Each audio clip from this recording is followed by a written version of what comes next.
10 seconds.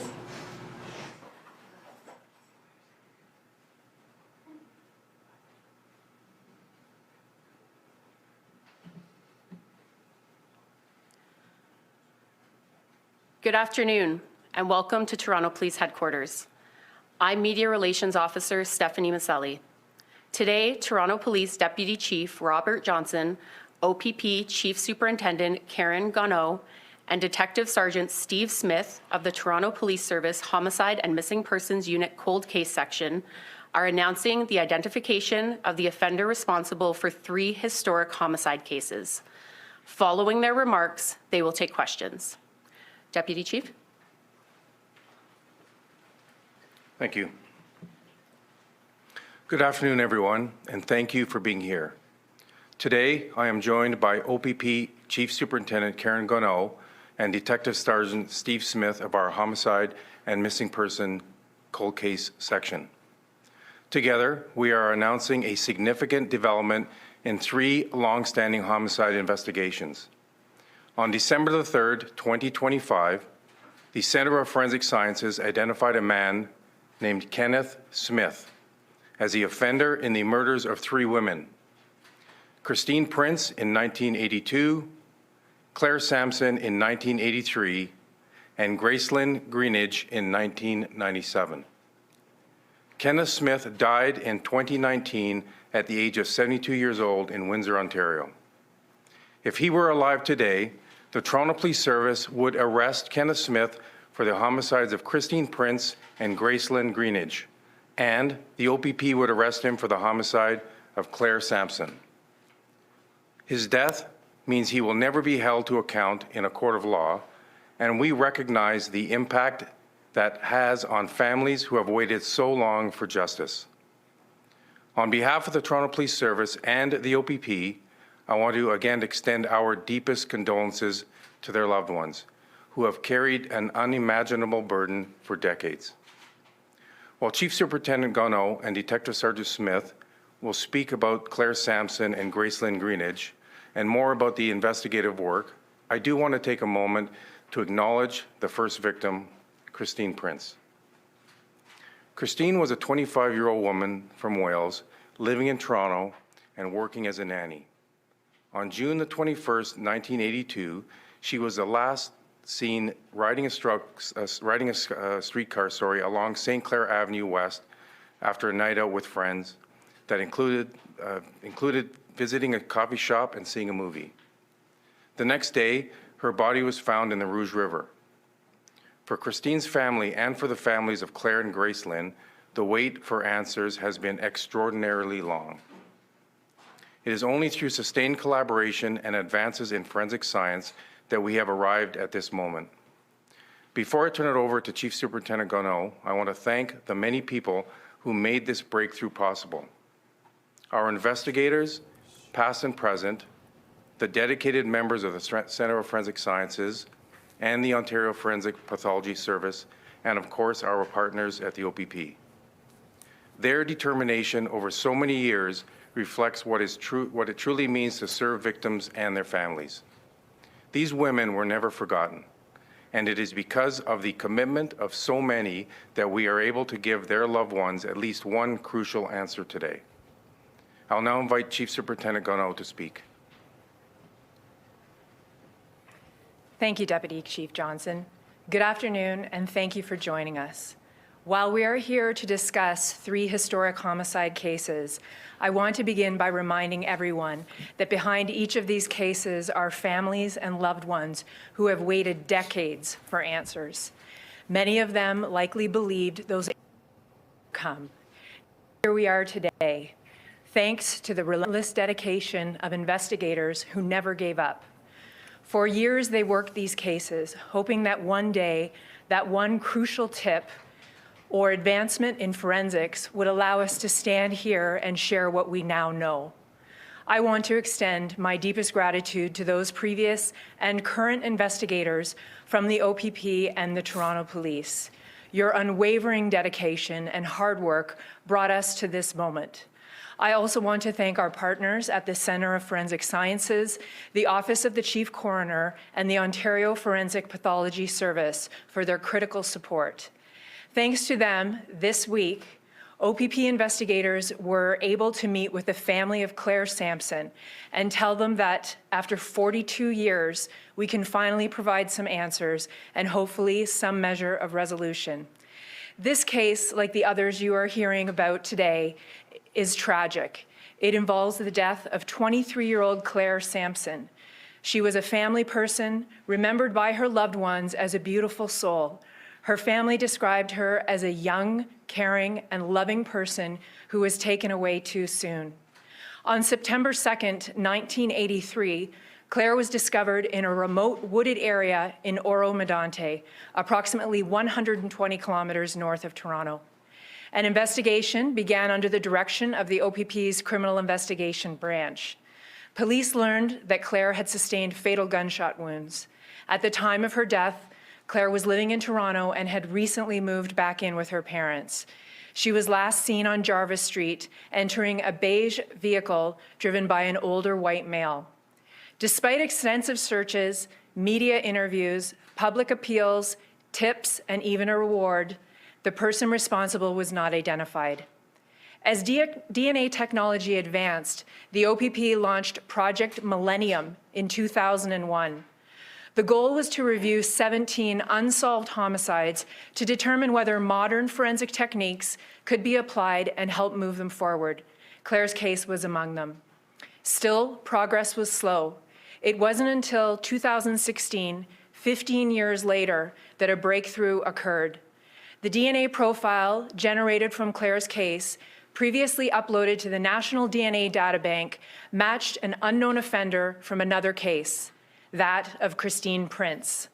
The two cases were linked to the same unidentified offender. This discovery launched a joint investigation between the OPP and Toronto Police Service. Surprisingly, investigators found no personal connection between Christine and Claire.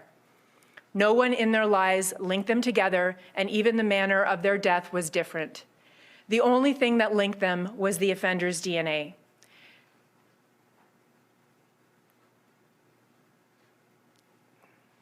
The story tragically continues. And although the accused is deceased and we are pleased that he was identified, this investigation does not end here. We know that there are unanswered questions, and we hope that anyone with information will come forward and help us complete the story. Ultimately, this case stands as a powerful reminder that while time may pass, our commitment to victims and their families does not fade. We will continue to pursue the truth, no matter how long it takes, because no victim will be forgotten and every family deserves answers. Thank you.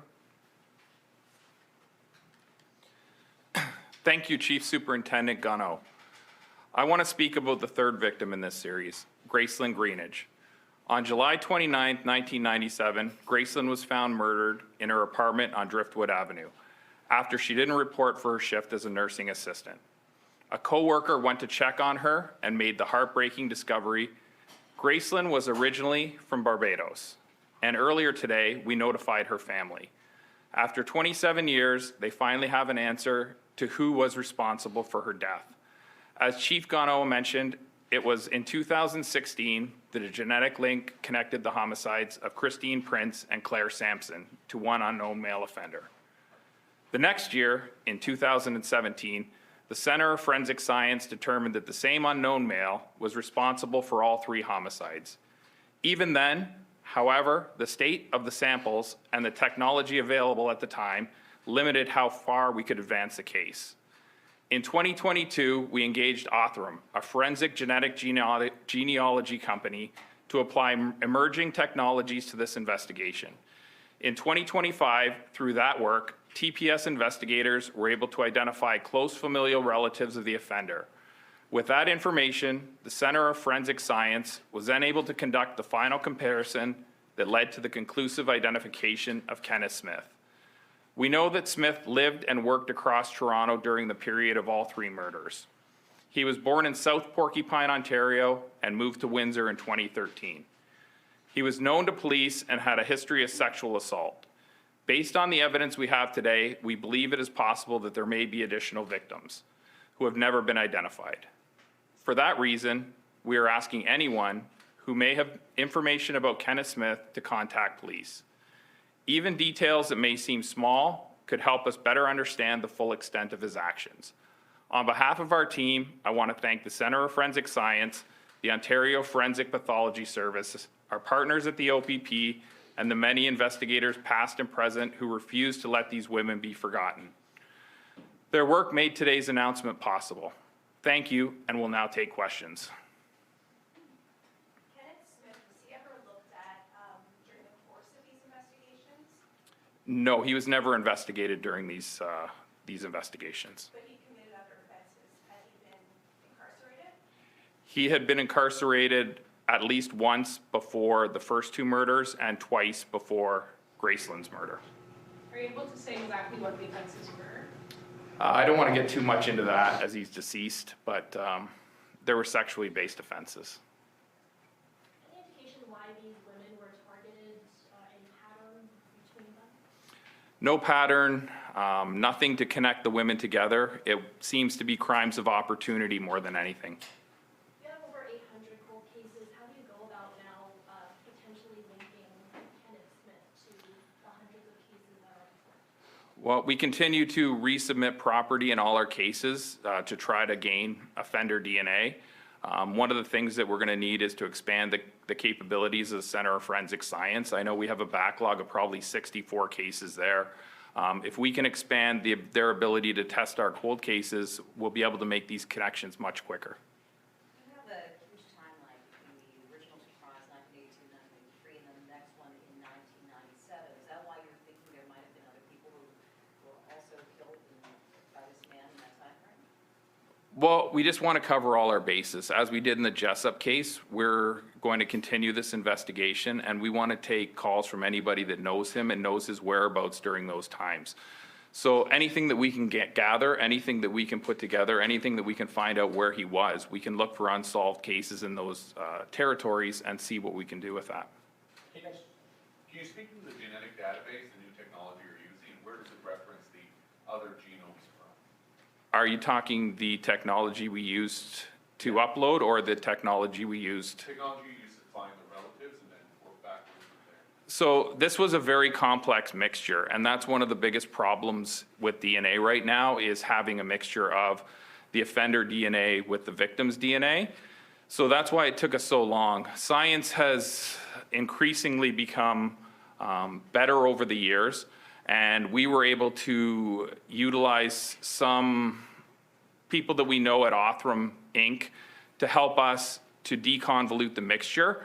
Once we were able to do that, we were able to upload it to family tree DNA, and then we were able to find out close relatives of the offenders.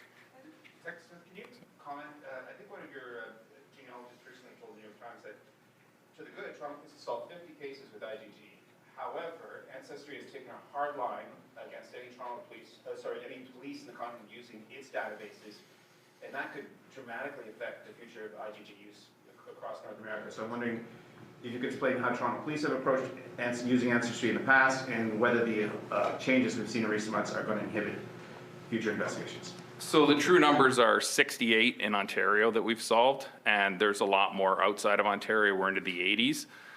But as far as Ancestry is, yes, they have changed their terms of service.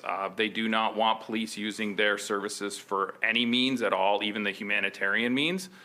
We have found a workaround. We found a new program to help build our family trees, and we don't access Ancestry for any of the information we're looking for. We use open source data, and we find it through other means. It may have slowed us down, but it's not going to stop us. Right. And just with the 68, is that homicide, sexual assault, forensic identification of remains? That's correct. Within the province of Ontario, not limited to Toronto jurisdiction, but across? That covers 17 police services across Ontario, yes. Can you speak a little bit more about the impact of finding this out on the families, how they're doing, how they're coping with this? The families were elated when we told them. I mean, I don't want to speak for the OPP, but as far as our families, they were thrilled, and especially right before Christmas. I mean, as they said, the holidays always brings back a tough time because you always remember those that are gone. And the ability to go and meet with the family and finally be able to talk about who, they may not know the why, unfortunately, because he is deceased, but they know who committed these offenses.